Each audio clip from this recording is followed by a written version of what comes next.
The primary prevention pathway involves assessing risk, initiating atorvastatin 20 milligrams, and aiming for a non-HDL reduction of 40%. The secondary prevention pathway involves immediate action with atorvastatin 80 milligrams and a target LDL-C of less than 2.0 mmol.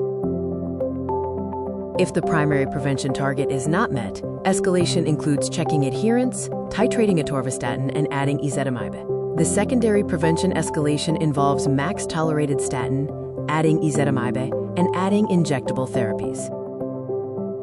This hierarchy of lipid-lowering therapies shows PCSK9 inclisiran at the top, with up to 50% reduction, followed by high-intensity statins, and then add-on therapies like ezetimibe and bempedoic acid. For managing statin intolerance, the protocol involves de-challenge, followed by re-challenge with a different statin or dose. If true intolerance is confirmed after 3 failed statins, follow the alternative pathway. Familial hypercholesterolemia, FH identification criteria include high LDL-C levels and the Simon-Broom criteria. Management is based on CK levels, with escalating actions for muscle symptoms.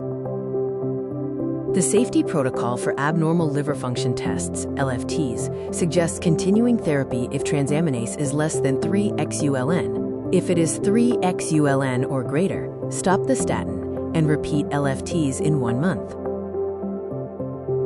FH identification involves specific total cholesterol and LDL-C thresholds based on age, alongside the Simon-Broom criteria. The action plan includes referral, treatment with high-intensity statins, and escalation with add-on therapies.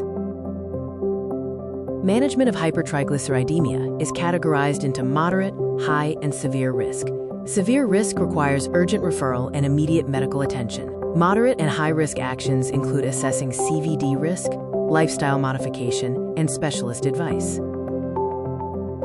Icosapent ethyl is indicated for secondary and high-risk primary prevention, aiming for a 25% relative risk reduction.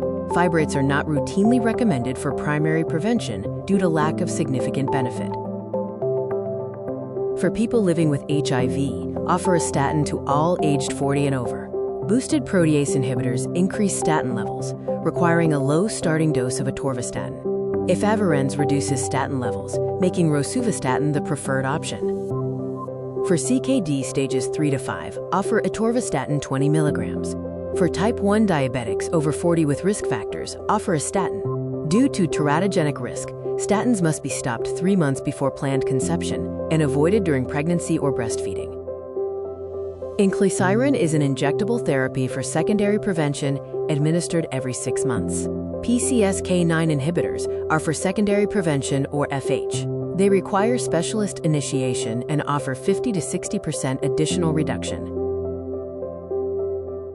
This slide summarizes the pathways for primary and secondary prevention.